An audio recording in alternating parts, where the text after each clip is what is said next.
Thus began the Age of Fire, but soon the flames will fade and only dark will remain. Even now there are only embers, and man sees not light, but only endless nights. And amongst the living are seen carriers of the accursed dark sign. Yes, indeed, the dark sign brands the undead, and in this land the undead are corralled and led to the north, where they are locked away, to await the end of the world. This is your fate. Hey everybody, so welcome to the Forever Classic Podcast, the show that seeks enlightenment through video games, films, and other geek culture. This week we are in for some very dark deeds in a very dark land. I'm Alex McCumbers. With me here, as always, is the indomitable Zachary Snyder. Welcome back, everybody. And, well, I hope you'll welcome us back. Yeah, if you've been a fan of the podcast, and while I'm sure there are a couple, you probably know that it's been a hot minute since we've actually sat down to record a new episode. We had a couple really excellent episodes with some great guests where we really dove into some titles, but we wanted to come back and just kind of re-akin ourselves with the actual process and talk about a game that's very important in history and also pretty important in our lives in general. Dark Souls, in case you didn't guess by the intro, is definitely one of those games that there's a whole lot to talk about. We could write books on it, we could create 1,000 documentaries. There's just so many things packed into this little game and this series as a whole that are just fascinating. And people have been spending a lot of time digging into the depths of these games. I was just watching an episode of Boundary Break, which is a great YouTube series, for Bloodborne, where they run around and show all these bosses like real up close, and they'll kind of pick apart how the game works and see what's beyond the horizons, and it's just fascinating stuff. And that's like constant. There are constant things being discovered in Dark Souls and Bloodborne, respectively. So it's just a very fascinating series, and we want to sit down and just kind of gush about it for an hour. And there's so many cool things. And if I'm not mistaken, Zach, you've finished Dark Souls, haven't you? Yes, I finished Dark Souls 1. I've gotten most of the way through 2, and I have not touched 3. Now, which version of 2 did you play? Did you play Scholars of the First Sin or the vanilla? Vanilla. Oh, okay. Because they're very different games because of all the things they updated. How come? My little brother played them extensively. He's still playing 3 over again. I think he's on his New Game Plus run with something else going on. But he's super into them. But either way, as far as actual playtime and getting through the game, of the two of us, Zach is the only one who has actually finished it. Because, here's the thing, alright, I absolutely adore this series. I own almost every single release on just about every console. So, for instance, whenever I mentioned that there's 2 different versions of Dark Souls 2, I own both of those versions, because I'm crazy, and I just love to have everything that there is to do about this series. And so, I've made it my mission to collect, at least one of each console. I don't have any of the Xbox versions, but, so Dark Souls is something that I have. It's something that I've played the beginning of hundreds of times, but I've never actually just stuck with it and actually finished it. The farthest I got was, I was wandering around the forest and there's a giant moth boss, and I could never kill it because he attacks from a distance. And I was a lonely knight, with no form of ranged attack whatsoever. I later discovered that it's an optional boss, and you can summon a little wizard guy, but I never did get that far. But you, on the other hand, streamed a lot of it, because I remember watching you go through the Hydra section and such. Yeah, that was some of my very first streaming, actually, when I first got into it. Yeah, which I think that's my favorite way to do streaming, is to pick, one project and just, go through it. Some of my favorite streams, and, I mean, frankly, some of the most successful streams, were ones where I just picked a game and was like, alright, this is the one we're beating, and we sat down and did it. And we did that with the Onimusha series, which I would love to sit and talk about. If I can get you to just be familiar with those games in some way, shape, or form. I love the Onimusha series very dearly. But that was one that we streamed the entire series of, and backwards and forwards, and it was a good time. But yeah, so Dark Souls was recently remastered, quote unquote, basically they just made it 60 FPS and slapped a couple fancy textures and didn't really change much to the game's formula, which is something that PC players have been able to do for a very long time. So it's kind of a lazy port, but it is what it is. I mean, people are back into the original Dark Souls, so you're likely listening to this, and you might even be already playing through Dark Souls or are messing around with the PvP. The community is back, it's been re-injected. So if you're into Dark Souls, especially the original, now's a good time to pick it up. And if you're kind of on the fence, I recommend do it. If you're waiting for the Switch release, I would try to get that day one, because playing with people makes the game completely different. Yes, it does. I remember the first time I got invaded, I had no idea what the hell was going on. There was just somebody in a funny hat that was red, and I thought it was just going to be like a random event, something happening in the game constantly, and I had no idea what was going on, and it whipped my ass. Because the game does that. There are, like, pre-made player characters that are AI controlled that you discover throughout the world. I don't know if that's in the first Dark Souls or not. I'd like to think that it is. I think lately, yeah. It doesn't happen often, but when it does, it, like, if you hadn't already been invaded before, it kind of gives you a taste of what invasion is. And there's a lot to do with invading, and of course there's co-op. You can jump in and help another player, which has been very helpful in Bloodborne here of late. Thank you guys, whoever is helping me out there. But so there's all these different factions and covenants, and each of them kind of have a different goal. Like there's one that's specifically all about invasion and killing the other player, and lets you harvest, you know, whatever to boost your score. And there are rewards for getting so many items, and you can use those to like upgrade particular aspects and maybe get a new weapon. There's just a lot of different things going on with just the multiplayer aspect, let alone just trying to, you know, survive through this very dark and oppressive world.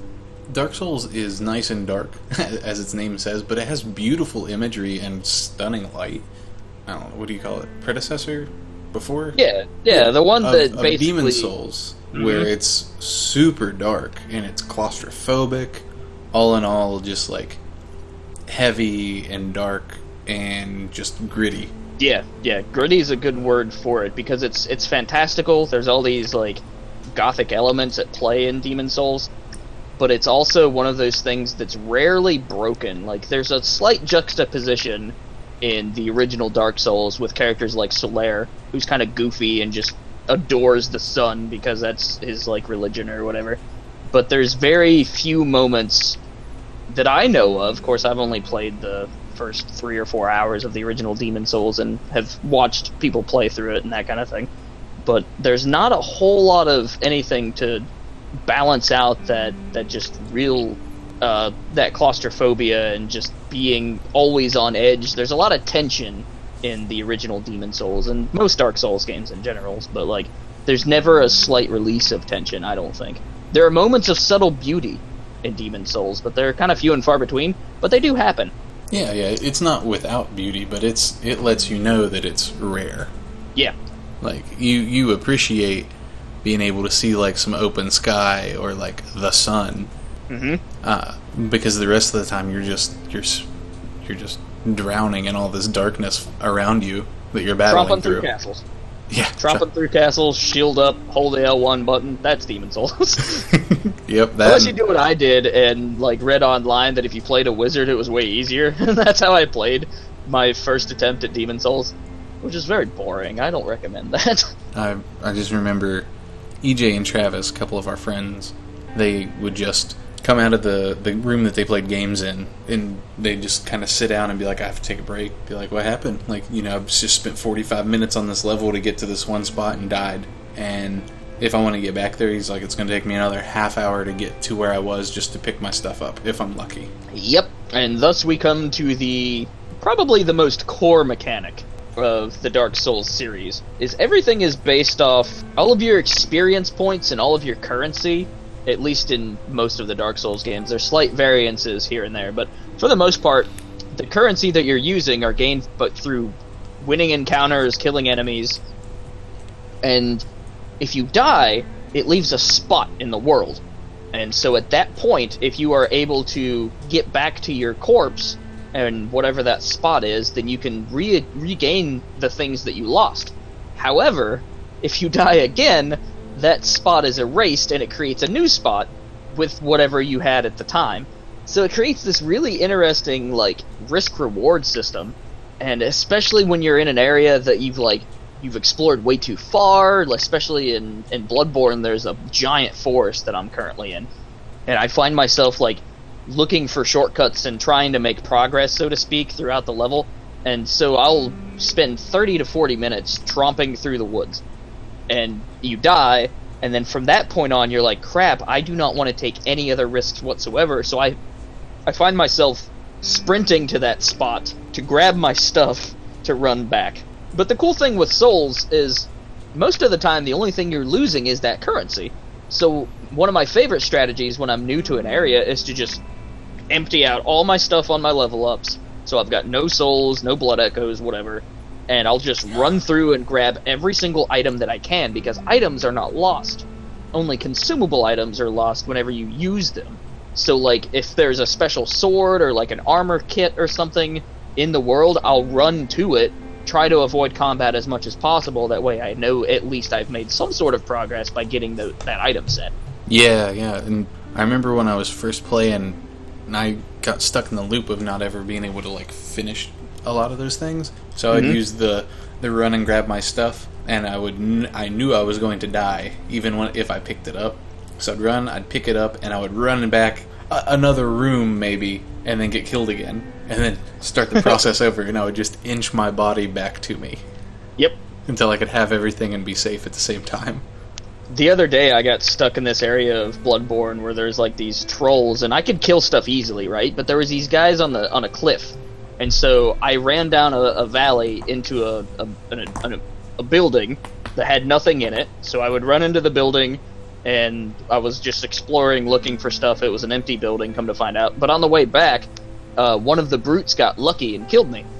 And so I kept running back to that spot and just would happen to get unlucky and die.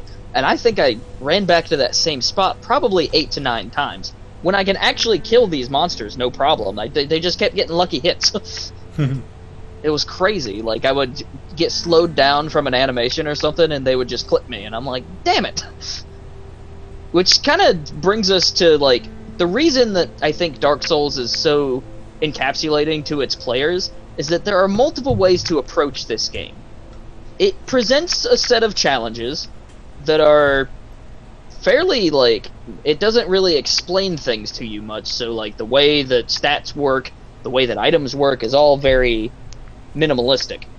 And you use that, whatever knowledge you have through experimentation, and maybe what you've been told by friends or what you've seen online, to tackle all these different challenges and enemies and that sort of thing.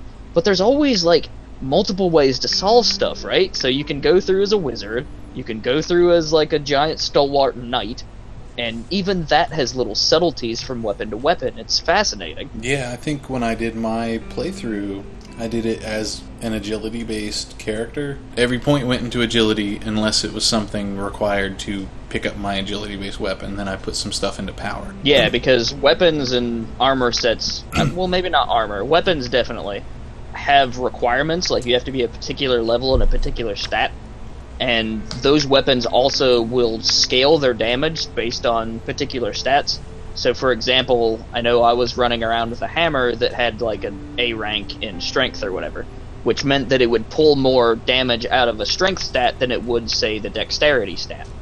So there's a lot of just subtle little ways that the game lets you express yourself through its mechanics and through the items that you pick. And it seems like there's just tons of different ways to approach things. Yeah, for me, like, my approach was bash my face into the wall, block with my face, and roll for my life until, it was about 3/4 of the way through the game. Yeah. And then I finally figured out how to do is it riposte? Yeah, the riposte parry system. Yeah, and that was a whole new world. It took me a long time to understand how to get it timed right and get it down, but after I got it, it was a godsend. Like, I was able to, like, cruise through anything that I could riposte effectively without taking a lot of damage. And that's even how I took out Gwyn, the last boss. Oh, nice. I got into the fight, and he was kicking my ass for the first half. I actually beat him the first try. That's one of the things I was real proud of. And I caught him in a riposte and was like, oh, I can riposte a boss? Cool. And that was the first time you knew that you could do that to bosses? Yeah. That's crazy. And at that point I was like, this is great. This changes this whole fight. No more running. That's what Bloodborne kind of teaches you too, is like, Bloodborne especially, because there's no defensive capabilities at all hardly in that game. It teaches you to really be aware of what the enemies are doing and how you can get a parry off and pull off that special visceral attack is what they call it in Bloodborne, but like the powered backstab or whatever in Dark Souls. And there's just so many cool little things that you can do in a fight, and it's just so interesting to me, like, to watch. My favorite thing is to watch somebody who's never played Dark Souls before play Dark Souls, because I think that the way human psychology works is really interesting in video games, because people will look at something and be like, oh, okay, this is weird and neat, and they'll do weird shit that you just never thought of, and it's just fascinating for me to not only play Dark Souls, but to watch other people experience Dark Souls. Yeah, I need to pick it back up and play again. Like, I've never touched Bloodborne, but where it was free on PS4, plus the other month, I have it now. So I need to play through it. You have Bloodborne? I do. Do you know what we should do? What? We should do after this episode goes live, we should do a series of weekly streams, like, I don't know, maybe 2 or 3 times a week, where we just, like, go through Bloodborne together and try to, like, beat it. Can we play from beginning to end co-op? It would be a lot of drop in, drop out, because, like, once you kill a boss, the player fades or whatever. Okay. But, like, yeah, you can play it essentially co-op all the way through. It's just, there's a lot of stuttering in between areas. Yeah, that happens. That's cool. I didn't know you could do that. That's awesome. Yeah. Yeah, Bloodborne is, you can definitely jump in co-op, and it's just, we could also set it to a private room to where we wouldn't get invaded, which, I mean, being invaded is kind of interesting, but, you know, but that would make for a great stream project, I think. I'd have to bring the PS4 in here, but... We'll have to check it out, yeah. I mean, that's not bad to do. Like, and yeah. I was thinking about picking up the original Dark Souls once it's supposed to come out this summer on Switch, so, I mean, if you've got plans to get a Switch... Hey. We're talking about it. It's actually the hot item on the table. Also, a very particular little game that we are pretty into is coming to Switch at the end of August, which I don't think we've talked about on the podcast. You know, I don't think we have either. Monster Hunter Double Cross. It's legit. It's coming to America as Generations Ultimate. This was announced right before E3. It's coming to Switch. Capcom have even said that even though they probably won't be able to port Monster Hunter World to Switch, they're going to do some sort of Monster Hunter project on Switch. So I think we're going to get 2 different lines of Monster Hunter games. We're going to get some sort of portable offering, and then we're going to get the full console experience that was established with Monster Hunter World. Which is smart. Monster Hunter World's been fantastic. Like, yeah. I got a little staled out on it, but it's because I love Monster Hunter so much that I'll burn myself on it really quickly. I put in probably 200 hours. But, like, I played the other day with our good buddy Joey at Marooners Rock, and me and Joe went through a couple different hunts with one of his friends that's a new player, and we just had so much fun with it. So, I mean, it's one of those games that, like, it's a very social activity for me.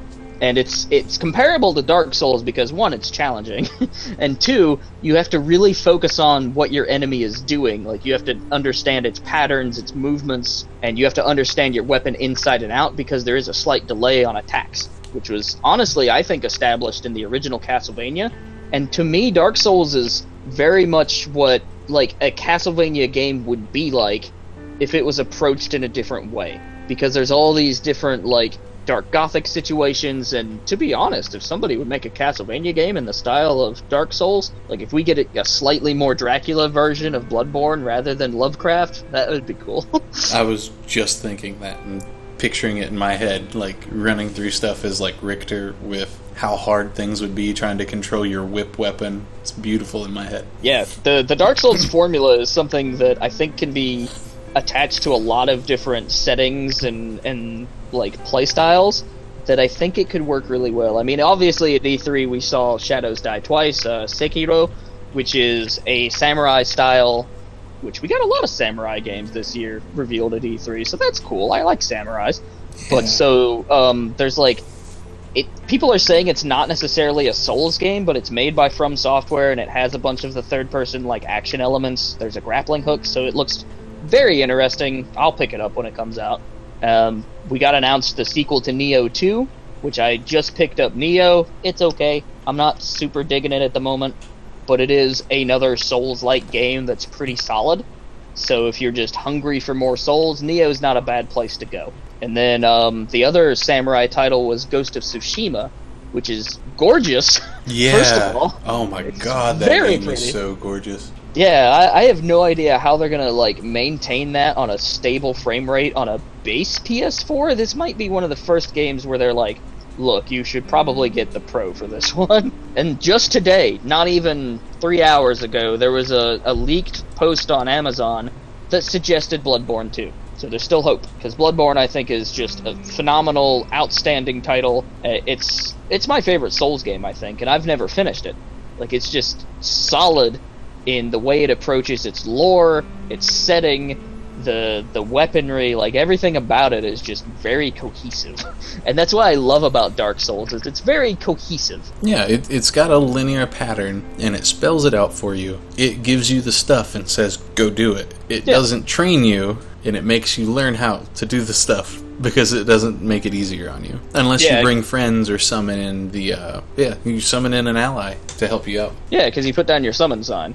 Ah, yeah, that's it. So those are scattered throughout the world. The other cool thing about playing Dark Souls with an online connection, which honestly, there are two ways I think people should play Dark Souls. I think the first time you play through it, you should turn off all offline online connections and just experience it. No matter how challenging it is, I think that it's created very well. There's a lot of level design that teaches you like different things to look out for that you'll be tested on the boss, or maybe the boss will do something completely different just to throw you off. But I think that playing through offline is a very solid and rich single-player experience.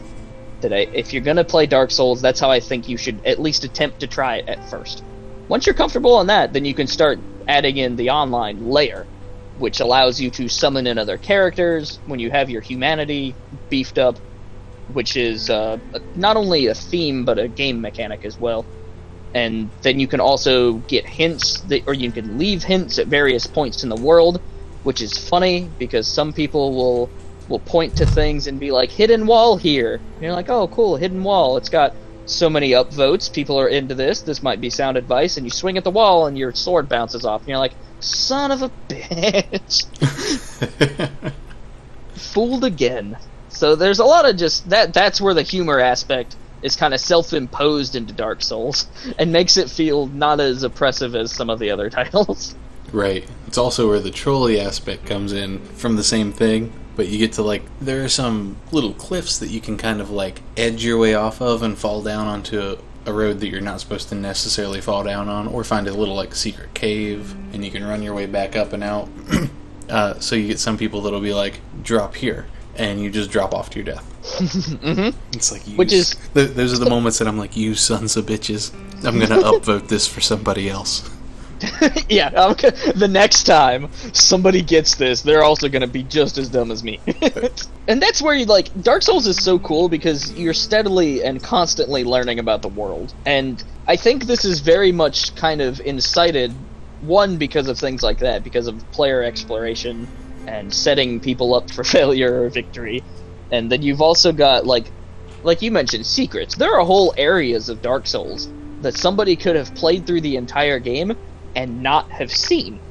There are optional areas, there are optional items, there's all these, little things that, they'll put them in places where you don't think you can get to, and then somehow you'll come across a way to jump off some stuff and, ease your way into a particular position to do a running jump off to this other spot, and you'll be able to reach the item. The developers are very clever in how they place things. Placement is very important in Dark Souls, both in enemy and item. Yeah, and some of the stuff they hide in plain sight. Like, for the end game of Dark Souls 1, I used the scythe, Life Soul Scythe. I can't remember what it's actually called. But it's from this painting that they point out, like, specifically. Like, this painting's another world, this painting's another world, and you can actually go into it. The painted world is very much a highlight of the series when it comes to level design. Yeah, and it was awesome. And the last boss, you get option with her to, like, spare her or, like, kill her. And if you kill her and take her soul, you can make a pretty bitchin' scythe that hurts the shit out of you. But, you can mitigate that with, like, the bleed ring that makes your bleed gauge go from, like, a 3-inch thing on your screen to, like, your whole screen. But, yeah, no, it's awesome. Like, I'd have never really fooled around with it had I not just been super meticulous anyway. But I can see other people looking right over it. That was a strategy that you kind of discovered, and you were like, oh, this is a scythe that hurts my bleed, although I have an item that kind of helps prevent that. Oh, yeah. So that was the game rewarding you for your cleverness, which is very prominent in Dark Souls. It's just as quick to beat down a player for a mistake as it is to reward for clever thinking. I think I'd had that ring on me forever, and it just was like, I don't really use bleed stuff, but it's an item, I'm just going to keep hold of it anyway. Yeah. It's part of my hoard. I mean, why get rid of items when you have unlimited storage? Yeah. My first, after I go to a boss and die 2 or 3 times, my first instinct is to tinker with my build to see if there's some other thing that I can pull out of it. Which, Dark Souls 3, I do a lot of tinkering in my character. I don't really have, a set thing that I stick with, but there are several different items and weapons that I, carry around and have upgraded. I upgrade and pick up everything. It's a problem. Very much like how I was in Monster Hunter, where instead of trying to figure out, a particular build, I would build an entire armor set, and then be like, I've got this now. Yeah. In Monster Hunter, I don't think I ever started off with building full sets. That's what I did. I think I started off and I built the full Baroth set, and Travis explained to me how all the skills worked, like getting the different pieces of, extra buff of things in this way, like at 5, 10, 15, 20, you get more fire resistance at these levels of stuff, and then I never went back to making a full set. Right, for sure, because then you're building based on stats. Yeah, and that's how I did all of my building originally. Now, everybody says that Fashion Souls, and by extension, Fashion Monster Hunter, is the end game, because you can really tinker with some of the armor sets. It's broken up into 5 pieces. You've got a helmet, a chest piece, the pants, the gloves, and the boots and pants. Boots and pants are the same thing. Yeah, but and you can mix and match those to really create some interesting looks. Couple that with the rudimentary but fairly, there's a lot of weird things you can do with the character creator in the beginning of the game. So there's a lot of player expression, which I think is important for games with longevity, especially whenever there's a lot of different systems to play with. Player expression is very important. That's why Breath of the Wild done so well, because again, it was a game with a problem, you solve it, figure it out. Here's tools. I love that. I love being able to come up with a creative solution to something. Yeah. Don't get me wrong, it's not like I hate linear games that are here's the path, you're going to follow the path, but being able to be here's the stuff, this is the world, you're not going to fuck it up. Just get to the end. Figure it out. You make your own story. This is the old Goosebump books where you make a choice and flip to a different page and see how it ends. I had a Zelda one of those. Really? Yeah, it was. I bought it at a school book fair, so it was labeled by Scholastic, and that particular book was the Oracle of Ages one. So they made one for ages and seasons. It was cute. It had a lot of really good artwork in it, and it was a pick your own adventure game, basically. And I died to Octoroks a lot. Huh. But yes, so Dark Souls is really, it's a monumental piece of gaming in my mind, because at the time, some of the top selling games were titles at least for that year, you had titles like Gears of War 3 specifically. Skyrim is kind of similar in the type of player that it might entice as a Dark Souls player, so there's a lot of systems, there's a lot of fantasy elements. Of course, we had Portal 2 was extremely popular that year, Batman Arkham City, Rayman Origins. So there was, at that point in time, the first-person shooter was starting to decline, because the release of Call of Duty Modern Warfare 3 is where things started to slow down for that franchise in particular. So we started to see less first-person shooters and a little bit more creativity in the world. And so Dark Souls landed right in the middle of that, as something completely different. Demon's Souls especially. But Dark Souls was the first one where it was, like, extremely popular. And so it drops in the middle of, like, a sea of a medium that's really just starting to play around with stuff. And it's this holistically unique experience from the very first hour of the game to its final act. It's just one of a kind, super genuine. Of course, it builds off a lot of the things that were created by From Software prior to this, like their King's Tales series or whatever it's called. King's Field, that's it. King's Field. King's Field, and then there's another series that I just saw something on that I also can't think of the name of. It's a PS2 title, but it was a first-person dungeon crawler, very claustrophobic, much like Demon's Souls. And so there was a lot of like elements that you can kind of understand in those games. The one that I can't think of the name of, you actually use your health to buy items. So when you get hit, not only are you losing health that could kill you, but you're losing your currency, which is similar, but not the best representation that it would later become. So there's a lot of little systems that were just steadily kind of tinkered with From Software's, like, I don't know how they had the ability to just make weird stuff, but they did. They made a bunch of really odd games. There's a game on the PS2 it is a platformer that you run down 2 lanes. It's a course clear style game, but it's meant to be played in co-op with one controller. So one person holds one side of the controller, one person holds the other, and you're meant to solve puzzles in between 2 different lanes, essentially. Huh. So From Software, for a very long time, have been a part of game design that's open to experimentation. Granted, these days, I mean, they kind of hit the nail on the head with Dark Souls, and they're kind of just exploring that further. So we haven't seen any, like, just off-the-wall, bizarre creativity from them since. But it is a very solid, stable way to keep going. So I'm all for more Dark Souls games.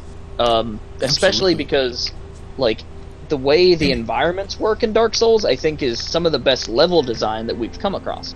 Yeah, and Dark Souls has not a... You have to go from A to B. It's got, like, you need to go from A to A, B, C, D. You got to go through one of these routes. You can't take this one over here until you've done something in one of the other ones. Here's your options, like, go do one of them. And, you know, one might be too hard, but it doesn't say you can't go back to one of the others. For example, when I say the Undead Burg, you picture a very particular set of scenes. You probably picture the very first bonfire, that guy sitting on the side who's just kind of depressing. You might picture the cleric, and you might picture the staircase that leads up to the top, and to the left, the graveyard of very, very mean skeletons. Yeah. So, for what you're getting at, there are definitely areas that are, you know, the understood path. Like, here's how you probably should go about things. However, if you find yourself ballsy, you can go the other way. Yeah. Like, so the game immediately gives you choice, because if you were to pick the master key upon character creation, you can go down to the bottom, open up to the Valley of the Drakes, and get some damn good armor, and a damn good sword. But there's drakes. Yeah, I mean, when you pick it up, the dragon immediately kills you, because that's how that item is set up. But Astora's longsword, I think, is the item that I spent most of my first playthrough of Dark Souls with. Oh, shit, I don't think I ever... I think I spent very minimal time in the Valley of the Drakes. No, I mean, it sucks. Yeah, a little just bit. Drakes everywhere. Fitting name. Yeah, go figure. But and it's also a canyon, so like there's a bunch of ways to fall off. Gravity. Gravity. What killed you the most in Dark Souls? Gravity. Mm-hmm. So, but that's the thing, right? Like, for some reason, and this is all due to very clever ways that the scenes are set up. There's a great series by the Extra Credit guys where they play Dark Souls just as a Let's Play, and I highly recommend it because those guys are very design-oriented, and whenever they come across a thing, they'll be like, oh, this very first bonfire you come across, there's great use of the rule of 3 here, with how, like, the church, or the building, I don't remember if it's a church or a cathedral or what, but that first building where the Abyssal Demon is, when you come up to that scene, it presents a very artistic thing, no matter what angle you really approach it at. Because you're funneled into that one spot, right? You're funneled to walk upwards to where you see the building as a whole. Yes. So they're very deliberate design choices, and they all kind of inspire just, like, really solid architecture, and, like, it frames the image really well most of the time. I mean, in some of the tighter corners of Dark Souls throughout the entire series, things get a little messy. We were just talking about the Undead Burg and that first little hallway with the rats. I mean, the camera, great. It works, but it definitely doesn't, like, set up nearly as well as when you have free roam in a more open area. Yeah, he puts you into more of a panic mode when you're fighting something that you're like, oh god, I gotta fight it real good in this hallway, and then your camera's hard to see, and you can mentally picture that as, you know, your character freaking out. Yeah. Like, your character's being like, oh my god! And, you know, if you shake your head, like, and you're looking left and right and moving your head at the same time, how hard it is to, like, focus on anything, that's how it turns out to be. Yeah, and the game also plays really well with light, but that situation that we're describing with the rats, that is intentional. It does that because it's like, you've been in mostly open areas for a while. Here's a very tight corridor with like 3 or 4 rats that might poison you. So you might survive, but you might walk away and get killed because you were surprised by rats. Next time you come through there, you're going to be like, all right, rats, poison, got it. Know where they are. Gonna tackle this how I want to. And so you do. Most of the time, from that point on, they're fairly easy to take out. But like, one of my favorite moments, because this game is also a horror game. Did you know? Because you're constantly on edge, right? And it's a game that demands your attention. And there are moments where you'll be walking down a dark hallway, sometimes with the light of a torch if you so choose. Usually it's just your player light that's not nearly as bright. You'll come to, say, like a face. I can't remember what monster it is in Dark Souls. I think it's a giant rat. But in Bloodborne, there's a moment where you're running down a hallway and there's this massive pig. And it comes screaming down the long hallway you were just in. And you're immediately, you're like, fuck it, I'm out. And you turn around and run. So it turns into this, like, terrifying sequence where you're running from this massive monster in a tight space. And you're like, I just want to get to an open spot so maybe I can fight it, and it ends up being like a fairly challenging fight. So this game, like, it plays with player expectation, because in later segments of the game, it might expect you to go through an area really carefully and like try to study as much stuff, but then they'll hide snakes in tall grass. Snakes! Freaking snakes! That's where I'm at in Bloodborne at the moment, and they're everywhere. What was that noise? Probably a snake. And again, it is a game that through its visual elements, through its sound design, through player expectation, it all does this to create these like micro experiences throughout a massive connected world. Because unlike Demon Souls, where there was a hub world and you basically transported into various levels, Dark Souls is one connected route. And there's no fast travel until I think the very end of the game there might be some fast travel. Yeah, at the very end of one you could teleport to key fires. But no, yeah. Not all of your fires. So the ones next to, like, the blacksmith and your upgrade guy and that kind of thing. Right, but in, like, Demon Souls, you had the option, you didn't have any kind of fast travel there for the most part. You had to keep traveling back through your hub and into another area. Well, not really your hub. You have more of a hub in Dark Souls than you do Demons, but it's just, like, Demon Souls let you go into any of the worlds you wanted. You could just completely almost freeform from the get-go. It's kind of like Mega Man in its level design. Yeah. As far as level selection, it's very Mega Man. Yeah, and that lends itself to the oddity and the absurdity of the bosses in Demon Souls, where, you know, like we were talking before, we started recording that, like, the one, you could go up to them, and because you killed their lover, there's not even a boss fight. They just commit suicide, and that whole fight's done. Yeah. There's just nothing else going on. Which, again, plays with player expectation. And Demon Souls does a little bit more creative things with its bosses than later entries. That moment in particular is very powerful, because, again, you're like, alright, I'm ready for a fight, and here's this just, like, absolutely tragic situation, and it's just essentially a scene that plays out in real time. And that creates a lot of emotion for the player, I think. It makes you really reconsider all of the things you've done previous to this. Great moments like that throughout the Souls series. Yeah, and those are the best. That's what I love about them. Yeah. And, like, I was reading an article earlier where, funny enough, and fitting for what I'm about to say, is this guy talks about all of this stuff being so different that it makes, like, Hideo Kojima's, like, crazy meta stuff from, like, Metal Gear look sensible and kind of tame. Yeah. You know, that, like, encyclopedia you need to read to understand it, but you get here and it's just so much shit going on in Demon Souls, and it's playing with your expectations so hard that you get there for the fight, and then there's a suicide, or you get over here, like you save this person, you think you're doing a good thing, and then that person starts killing off your essential NPCs. Mm-hmm. And that's a choice that you thought was good, but now it's super bad. It's like I keep coming back to Bloodborne because I'm fresh to it. Yusefka's clinic. Eventually, the character of Yusefka gets replaced by an imposter, and she invites you to bring wayward souls to the clinic to be healed. Well, she's turning them into these, like, freaky Old One monsters, and you end up, like, going through the beginning area, but, like, for every person you saved, there's a weird, squishy alien kind of monster. It's a very crazy... And you can choose not to do that, but, like, if you do, you can get an item that lets you get the true ending of the game. Which, were there multiple endings in the original Dark Souls? I'm not sure. Yes. I don't remember if there were 2 or 3. I'll actually look that up really quickly. I think there are definitely 2, because at the end of the game, you're given the option to rekindle the flame or to not, I think. Yes, That's definitely an ending in Dark Souls 3. Yeah, you can definitely choose to rekindle the flame, and that's the good stuff, or you keep the flame out and you basically become the next Gwyn. Yeah, you can keep the flame to yourself, so to speak. Because that's what this game's all about. It's about issuing new ages through the power source of fire. So we had the age of... I was just reading the lore for our beginning here. The Age of Ancients, which was the primordial sort of situation, and then the souls of the lords were given to the 4 lords, and then that began the Age of Fire, and so the whole Dark Souls series is trying to either end or prolong the Age of Fire. Correct, yeah, and it uses... Basically, you feed your soul to the fire to reignite the Age of Fire. Yeah, so it's a big self-sacrifice metaphor.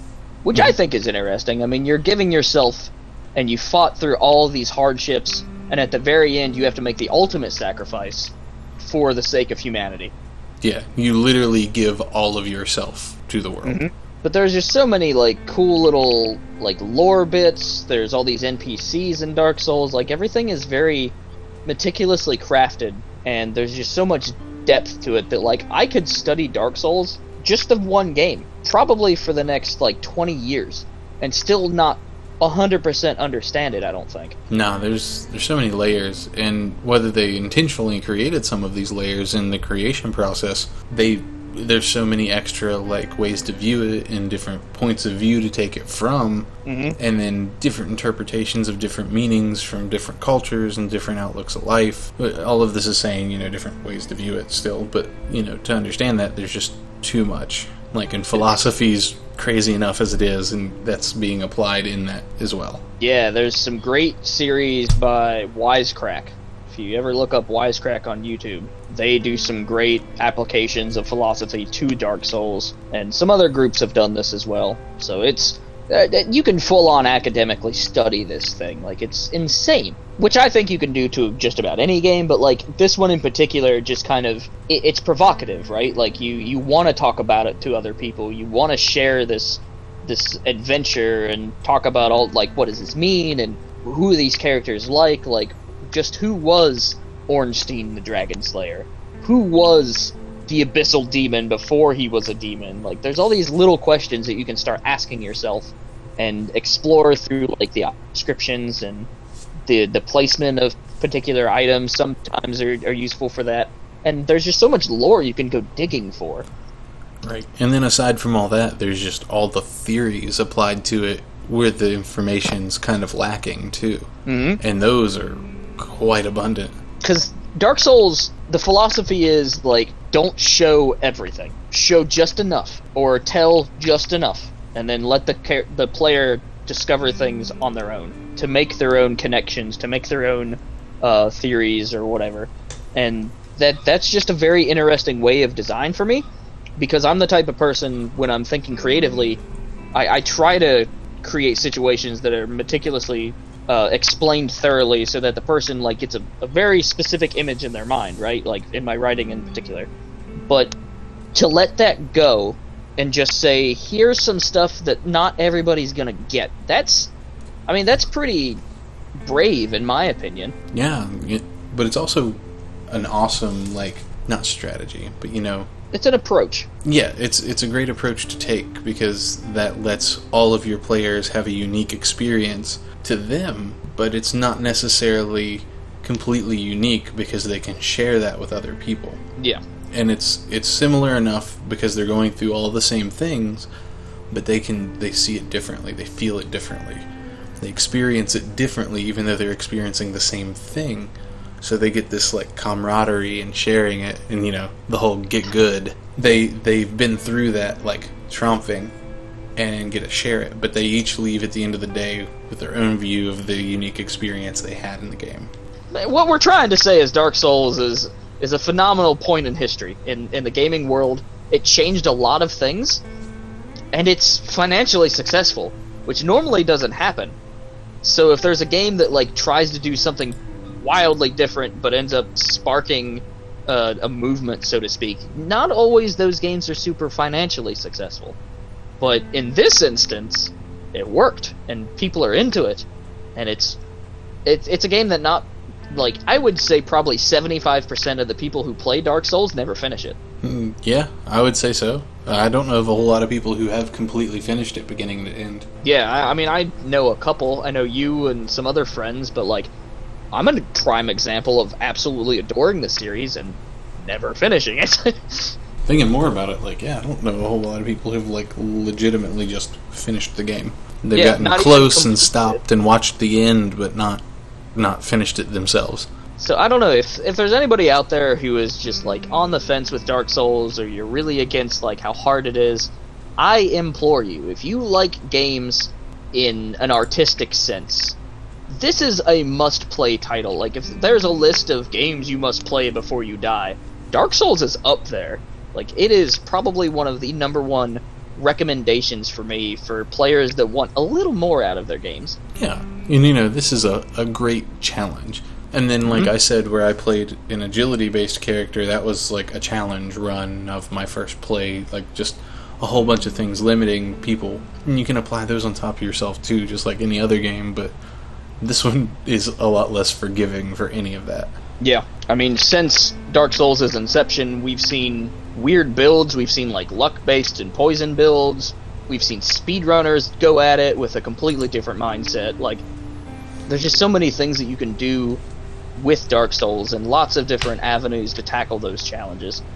But like, real quick, there are some games that I want to talk about that kind of owe their legacy from Dark Souls.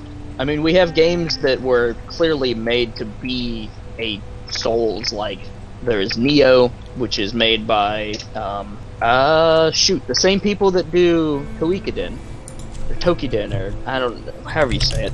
Yeah, Nioh is an interesting title. I mean, Team Ninja? Team Ninja, yeah. Yeah, so Team Ninja kind of did their own take on it. Hollow Knight, which is excellent. Oh, man, yeah. Such a cool Metroidvania. Has a lot of elements of Dark Souls built into it. And a lot of free DLC? Yeah. I'm playing it on Switch, and it's great. I still haven't gotten awful far in it, but it's just super fun to play. Like, what I've played of it's been really great. It's seamless and beautiful. Yeah, that game is just excellent that people should also play. Maybe that should be another episode, is where we just dive into Hollow Knight after we finished it or something. But that game owes a lot of design from Dark Souls, both in challenging combat situations to the way you leave behind a piece of yourself after a death. Sultan Sanctuary literally just was like, hey, what if Dark Souls was 2D? So that's also a very cool game.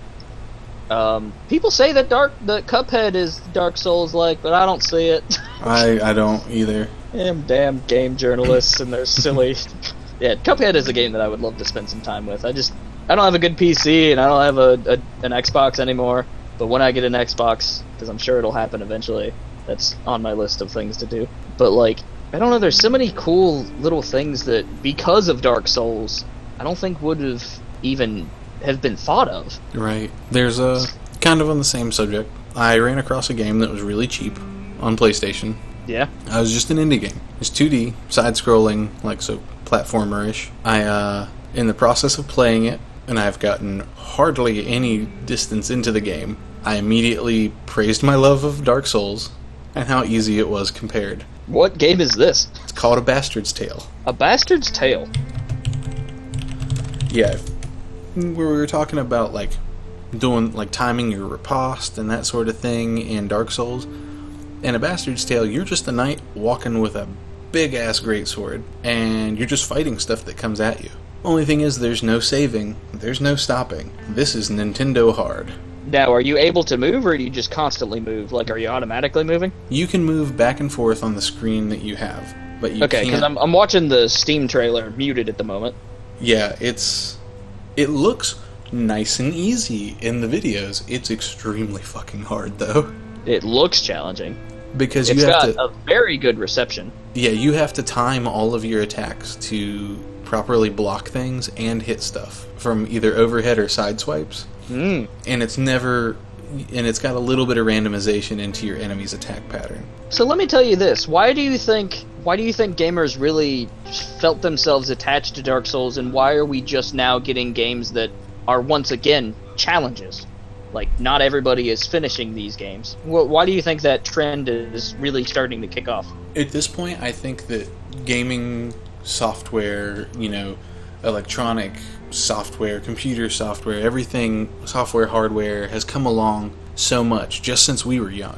When we were kids, It was still SNES, NES, Sega, and at this point, we're up to, VR sports games live played. Like, what's the one that they were throwing, basically dodgeball VR, and had to physically be moving through the space? Yeah, I know what you're talking about. That's a Vive game.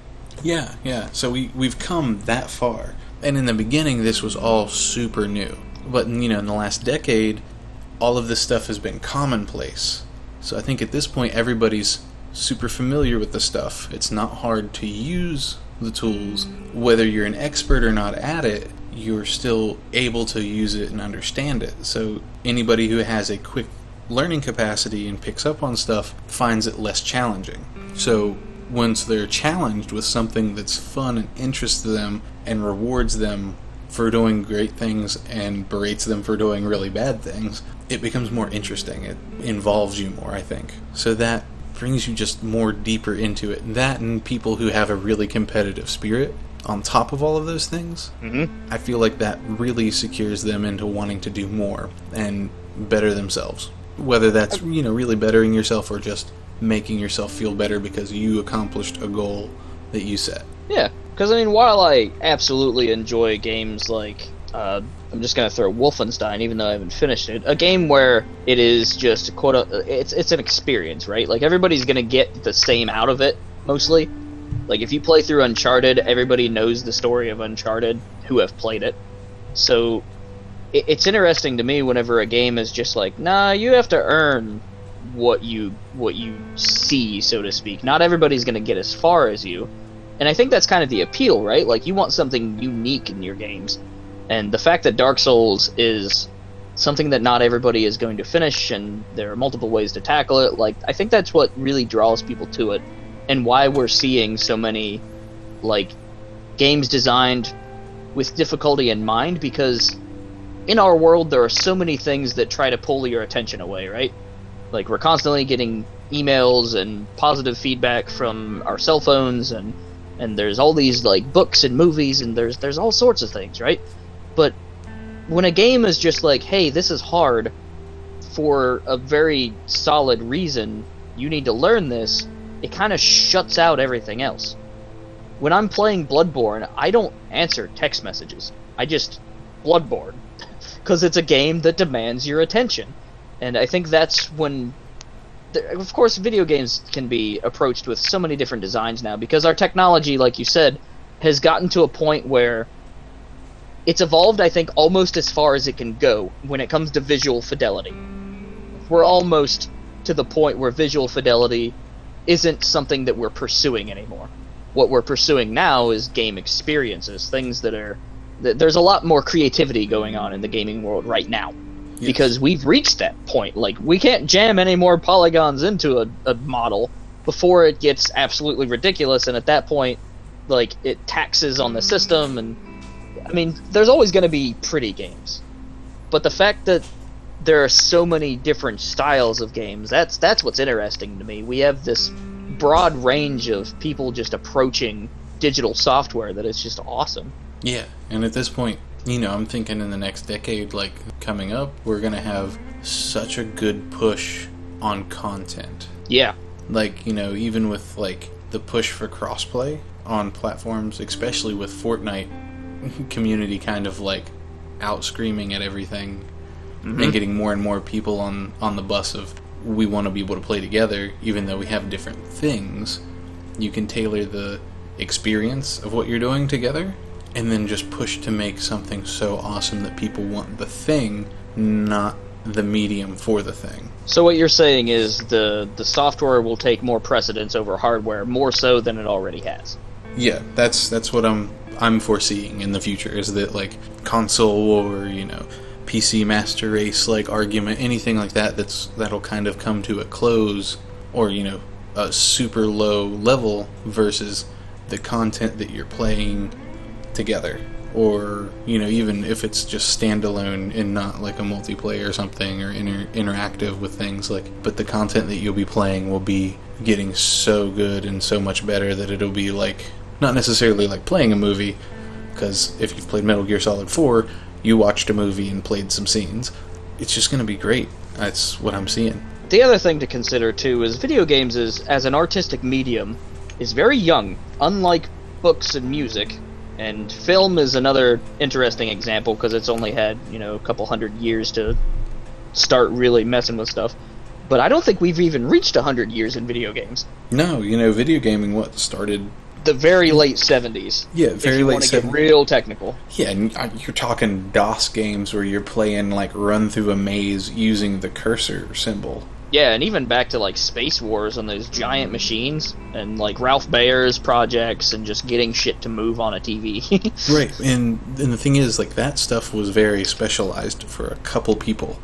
That wasn't like you had a gaming company making a game. Yeah, nowadays I think gaming is starting to be as universal to the point that I think game literacy classes should probably be taught. Yeah, and I mean, it over-encompasses everything. So, if you're looking for some sort of message to get across, and you can't get it across necessarily in just film, or just book, or just audio, like, if you want to... Games combines all of that. Yeah, and I mean, you can be much heavier on different parts. You have, like, what is it, Ori? Ori and the Blind Forest? Yeah, it's a great story-type game. Maybe it's not Ori. Is that one out yet, or is that the one coming out? There's a sequel on the way. Okay, then... It's like the very painted 2D Metroidvania-style game from... Yeah, but you get games that tell you a story, and you kind of walk through them, and it's more... Like Firewatch. Yeah, it's more like a book, or, an audiobook talking about it, but it's letting you see it and immerse yourself in it so that you're completely covered in this world, but listening to it. And then you get games that play you more of a movie where you interact and make some choices that the character would make. Telltale series. Yeah, and then you get other things, but those are two very good differences, like your audio storytelling and your video, like, interactive. I think gaming is probably going to be the, like, if fine art is highbrow, I think in 30 years video games will slowly be highbrow, because there's going to be so many different ways for creators to just put their all into it. Like, one of my favorite things here recently are games that are created by a singular person.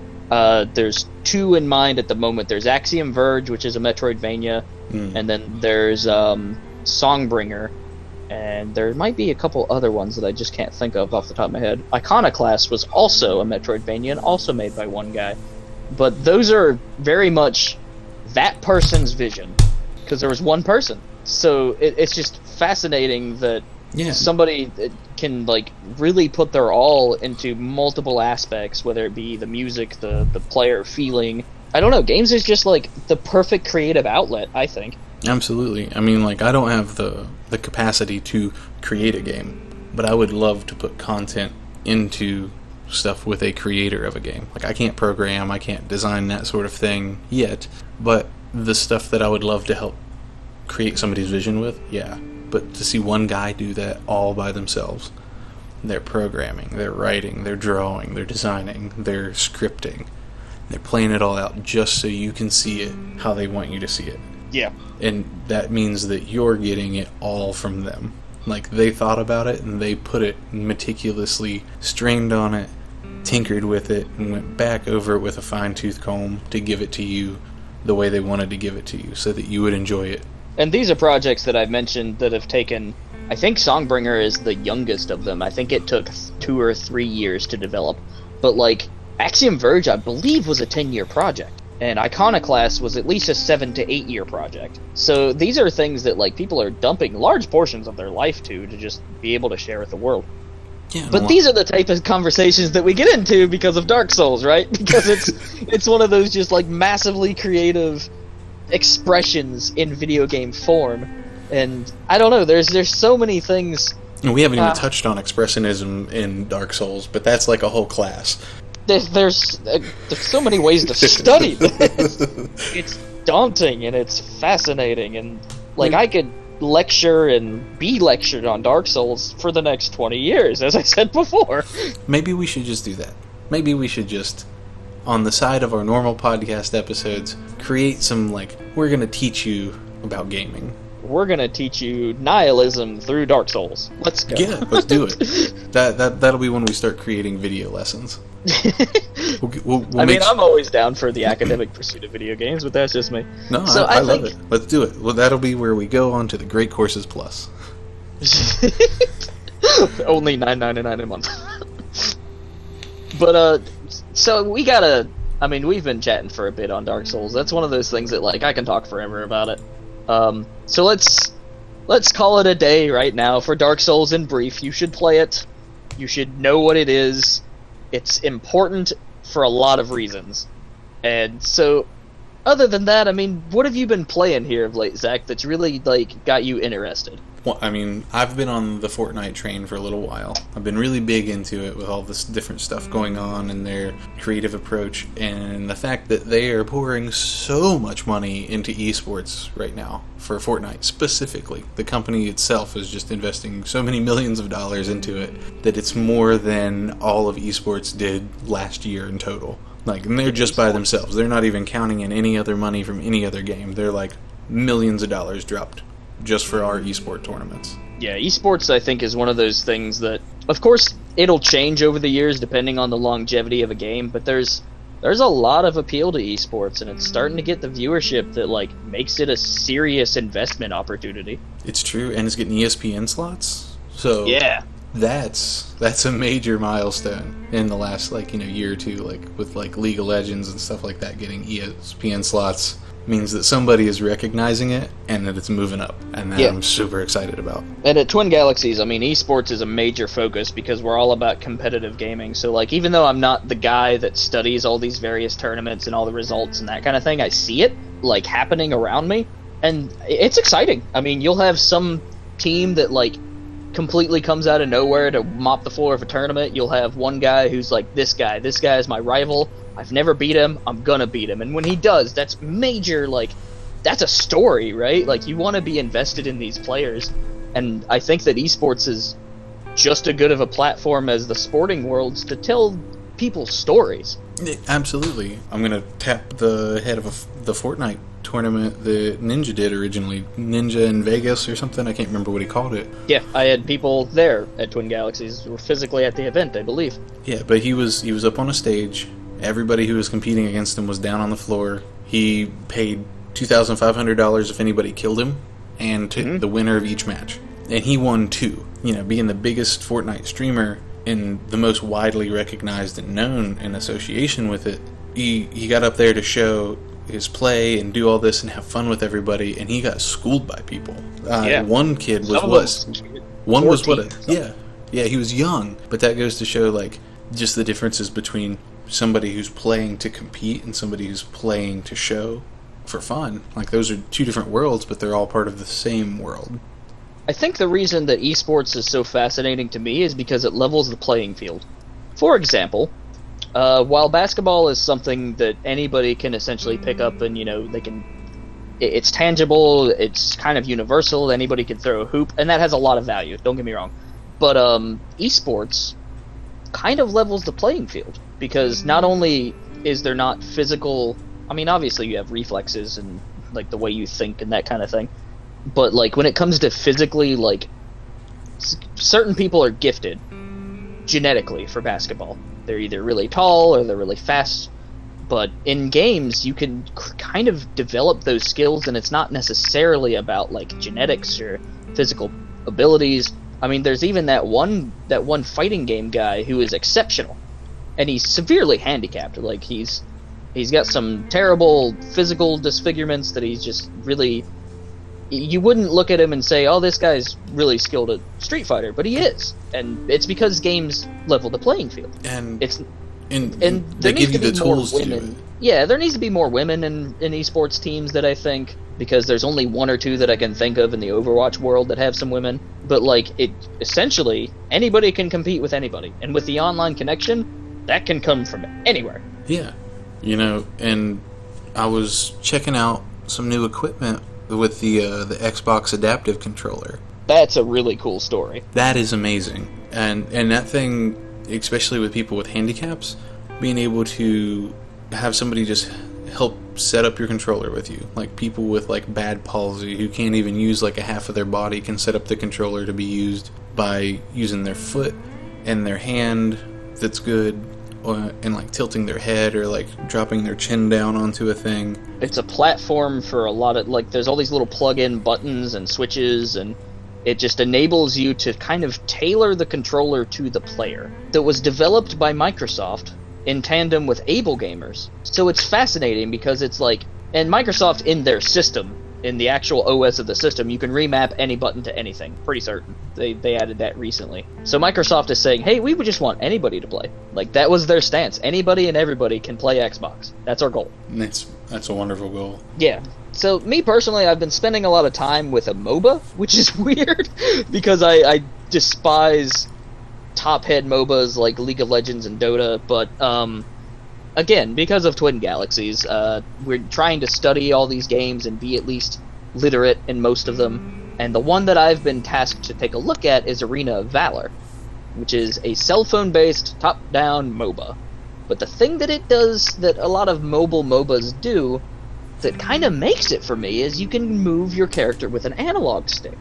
It's a touchscreen, obviously, on your cell phone, but, like, there's a port coming to Switch. I was given access to the closed beta for this next week, and I've been playing with the analog stick on my Switch on my TV. And I can pick it up and, lay in bed and play a couple matches handheld, and it's excellent. Like, I think that Arena of Valor, if it ends up being the first MOBA on the Switch, that's gonna set up some stuff. I watched you play on Twitch for a little while, and that was a really interesting looking game. Like, I like MOBAs, I've played League, I've played Smite, I've played Dota. I play a lot more Smite than all of those things. I mean, me too. But, no, like, that's really handy. And can you crossplay Switch to mobile? I think they have plans to, but not right at this exact moment. See, that'll be cool, because I don't know of anything that's pushing or headlining a crossplay between PC or and console to mobile that is a MOBA. Right. Yeah, I mean, Fortnite is the immediate thing that comes to mind that works like that. Yeah, but, and even that works a little separately. Like, that's a special case that somebody invited you to play on the PC server while you're playing on your phone. And whoever does that's pretty ballsy, because you're at a super disadvantage. But you sure are. But props to you if you're able to start whipping some ass. If you can whip ass on a cell phone against people on a computer, first of all, the people playing on a computer are likely not that great at Fortnite. And second of all, you're doing work. Yeah. But yeah, a MOBA on Switch I think could be really interesting, because you can set up tournaments and just... When you set up for an esports tournament, right? Like, it takes a lot of tech, it takes a lot of cables when you're doing it on PC. But if you're doing a large competitive thing on a Switch, everybody brings their dock, everybody brings their Switch and maybe a controller, and then you set up screens. That's it. Maybe you set up a LAN connection. I don't know how that works yet on Switch. I've not tried. Maybe. But I think that, if we can get some esports action on the Switch, which I was kind of hoping the Splatoon would start this, but it doesn't look like it's nearly as popular as what it could be. But if Arena of Valor kicks off, like, we could see pop-up tournaments everywhere. And that's pretty neat. I don't like DC characters, and that's a major pull from Arena of Valor, is it has DC characters in it. But, whatever. I found some cool demon guys that are neat, and there's this little pixie that's alright. It's just playing with the analog stick and buttons. Like, alright, so let me level with you. If they put Smite on Switch, I'm probably not playing Arena of Valor anymore. And they put Paladins on Switch, so maybe it's just a matter of time. Yeah, I liked Paladins. I only played a little bit of it. I liked it when it very first started. They did some very strange design choices these days, outside of the beta and the alpha test, that I just don't agree with. But back in the old day, I thought it was really cool. Yeah, I did not play it outside of the beta, I believe. Yeah, but that's what I've been spending a lot of time on. Other than that, I just pick up stuff on the Switch. I just got a physical copy of Owlboy.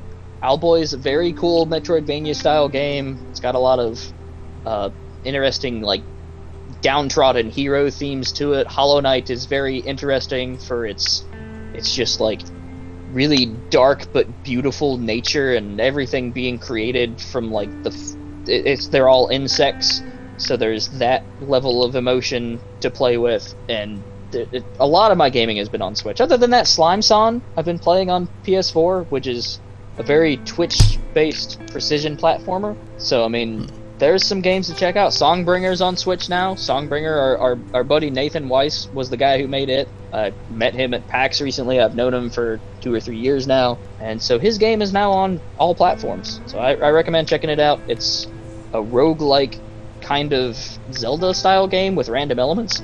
So, like, anytime you start up a new game, things are different. It's cool. Yeah. I like that game a lot. But yeah, that's about it. So I guess the next question is we should do either two things. You already own a copy of Bloodborne, so this is the easier path. We should do a stream series where me and you play on a server that we create, so to speak, with a password that we can give to any of our listeners and anybody in our community or whatever to invade us, to join us, to play alongside us. Like, we should do a month or two of game study where we, like, go through the entirety of Bloodborne. And I'll make a new character. I'll do that too. Okay. So we can do that. We could also wait until you pick up a Switch and we can do Dark Souls. When Monster Hunter comes out, we'll be back to Monster Hunter, I'm sure. Oh yeah. But yeah, if you want to get into some Bloodborne, I'm all about it. Yeah. I totally forgot until we were talking about doing this that I even had it saved in my library, because I don't think I have, like, the super expanded something, or maybe I do. I don't know what the hell I have. I have Bloodborne, and it doesn't tell me what. See, I don't know if you have, because there's only one DLC, the Old Hunters DLC. Right. So, and if you're lacking that, it's $10. Well, yeah, that's what I'm not sure, because it won't let me buy the complete, because I have it, so I'm not sure if I have the DLC or not, but it would let me buy the DLC separate, because the Sony system's kind of shitty like that, and will let you buy stuff twice that you already have.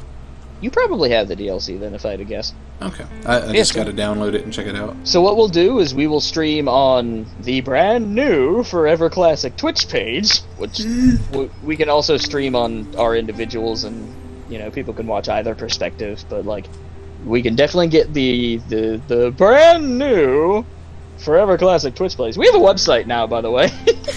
Kind of. Don't go there, but we have one. Yeah, we have one. It doesn't look... I mean, it looks pretty. It's just some stuff right now.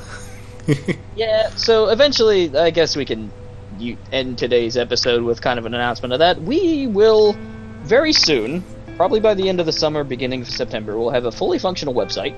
We will be offering advertisement opportunities for games that we enjoy. So we'll be reaching out to various companies and be like, hey, you know, for this much a month, we'll put up a banner, we'll talk about your game.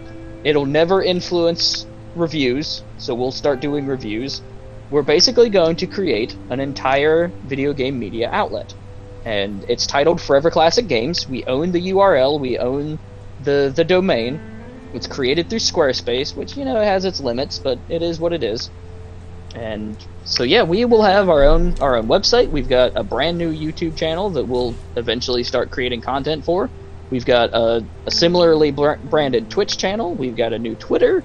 There's all sorts of things that will revolve around Forever Classic Games. Eventually, we'd like to get into even indie publishing and marketing, so PR development, whatever we can get into. Forever Classic Games is probably going to be the umbrella that we put it under. Yes. And so we are I guess, officially a business now. I don't know if I need to buy a business license for this, but if we have to, I will. But either way, we're website owners. We're brand owners now. That's true. We should probably check into some of that. Yeah, just to make sure that nobody can sweep under it and pull it from us. Yeah, that especially. I would hate us to start going and then have it swept under. I mean, even though we could unfortunately have to rename it and just do the same thing, but... Well, once you put something on the internet, supposedly it has a copyright. So, I mean, there's nobody else doing Forever Classic, especially with the moniker Forever Classic Games. Nobody else is doing that, so it's ours. That is all us. And I've been doing stuff under the title Forever Classic since August of, 2011, so I think we'll be fine in any sort of copyright dispute. Yeah, so we will have... I don't think we're going to hire any, writers or content creators for a while. We would like to feature content creators in the future. So, we want a list of, here's some great creators that we like. You should also check them out. And sometimes they might make stuff for our site, too. I don't know. There's a lot of details that we're still kind of working on, but at the end of the day, we want to create a media outlet program that is for profit. So the goal is to, create stuff and make money. But it's something that, I've always been a part of something that I was never the owner of. Me and Zach are co-owners for this, so this is all us, and all the first little while of content is going to be made by us, and I don't know, it's just going to be interesting. So yeah, that's a thing we're doing, and that's kind of inspired by this podcast, I think. Yeah. And at the end of the day, you can't have too many voices in the gaming world, I think. I think that as many people talking about games and criticizing games, that all has value to me, I think. Yeah, and I think that's the direction we'll be heading. So we'll be doing a lot of things. We will be the men of many hats. I'm already a man of many hats. I don't know what you're talking about. I am right there with you. I've got so many damn hats. That book about the peddler of many hats, that was me. One day. Yeah, so I do. One day, later on in the future, once we get going, we'll have an office and we'll just throw hats at each other and we have to do different tasks. Hey, today you're doing audio. Throw his audio hat. But you're also doing the graphic design for this and the interview with this. That's how, instead of post-it notes, there's just hats with labels.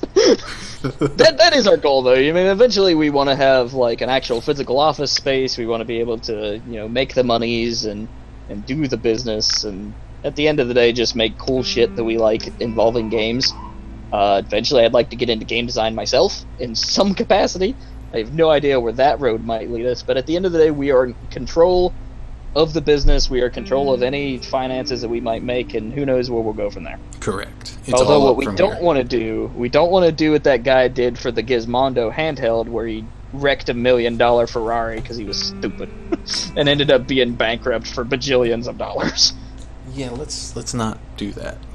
At the end of the day, I'll drive a wagon. I don't need all this extravagancies. Dude, I'm still talk to people about wanting a moped. Yeah, I'd drive one of those, especially where I'm at, because it takes you 20 minutes to get anywhere on the island. Yeah, I mean, I'm not in the mountains anymore, so it's flat land and totally viable. Well, I do thank everybody for hanging out and listening to the podcast. Hopefully we'll start to get into a better rhythm, especially once I maybe move into a different day job here soon.